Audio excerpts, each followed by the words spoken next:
நாகப்பட்டினம் மாவட்டம் வேதாரண்ய வட்டம் ஆதனூர் கிராமத்தில் நடந்த நல்லூர் வட்டத்தின் செயல்பாடுகள் இன்றைக்கு நடைபெற்ற நிகழ்வுகளின் முக்கியத்துவம் இந்த நல்லூர் வட்டத்தினுடைய செயல்பாடுகள் குறித்து எதிர்கால தலைமுறைகளை அறிந்து கொள்வதற்கும் மாணிக்க மாணவர்கள் நாகப்பட்டினம் மாவட்டத்தில் அதிகமான மாணவர்கள் உருவாக்க வேண்டிய எண்ணத்துக்காகவும் இந்த நல்லூர் வட்டம் சிறப்பாக செயல்பட்டு வருகிறது.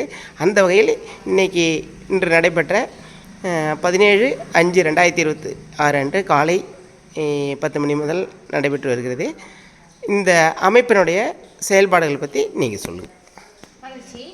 இப்போ வந்துட்டு நம்ம நல்லூர் வட்டம் நமக்கு நிறைய விஷயங்களை இன்னைக்கு புது மாணிக்க மாணவர், அதாவது புதிதாக கண்டறியப்பட்ட மாணிக்க மாணவர் எல்லாருக்குமே சிறப்பாக நம்ம பாலியா சிறப்புரையாற்றிருக்காங்க. அதில் முக்கியமாக நம்ம தெரிஞ்சுக்க வேண்டியது என்ன அப்படின்னா, மாணிக்க மாணவர்களுக்கு ஒரு முக்கியமாக 5 பண்பு தான் அவங்க மாணிக்க மாணவர் அப்படின்னு சொல்லுவாங்க. அதில் ஐயாவே நம்மகிட்ட சிறப்பாக அந்த உதாரணத்தோட சொல்லியிருந்தாங்க. கல்வி, முதன்மை, தனித்திறன், நற்பண்பு, சமூக கண்ணோட்டம், தலைமை பண்பு தான் சொன்னாங்க. இப்போது இதிலே நம்ம என்ன தெரிஞ்சுக்கணும் அப்படின்னா, நம்ம நம்மளுடைய லைஃப்பில் படிப்பு மட்டுமே, அதாவது படித்தவங்க எல்லாருமே நல்லா இருக்காங்க அப்படின்னா அப்படி கிடையாது. படிக்கணும், அதோட நம்ம என்ன பண்ணணும், நம்மளுடைய தனித்திறன், நம்மளுடைய ஸ்கில்ஸ் டெவலப்மெண்ட் கொண்டு வரணும். அதுக்கடுத்து நம்மக்கிட்ட ஒரு நற்பண்பு இருக்கணும். இப்போ ஒரு இன்டர்வியூ போகிறோம் அப்படின்னா நம்மள்கிட்ட அந்த பேச்சு திறன் இருக்கணும், நம்மள்கிட்ட பேசுறது. அப்போது அந்த இதெல்லாம் இருக்கும்போது அடுத்தது நம்மள்கிட்ட ஒரு லீடர்ஷிப் குவாலிட்டி இருக்கணும். நம்ம ஒரு விஷயத்தை எடுத்து செய்யணும் அப்படின்னா அந்த டீமுக்கு நான் தான் பொறுப்பு அப்படின்னு நம்ம பொறுப்பு எடுக்கிறோம் இல்லையா, அதுதான் ஒரு பெரிய தலைமை பண்பு.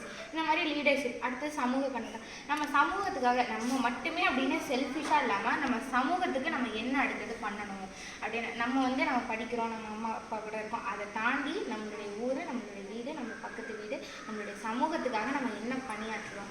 ஏன் இதெல்லாம் நம்ம யோசிக்கணும் அப்படின்னா, நம்ம தான் நாளைய தலைவர்கள் இன்றைய புரியுதா, நம்ம தான் இதெல்லாம் செயல்படுத்தணும். ஸோ இதெல்லாம் நம்ம பண்ணணும். அப்போ தான் நம்ம யார் மாணிக்க மாணவர். அப்போ இதெல்லாம் நம்ம கண்டிப்பாக பண்ணணும். மற்ற மாணவர்களையும் மாணிக்க மாணவர்களாக நம்ம உருவாக்கணும். நன்றி.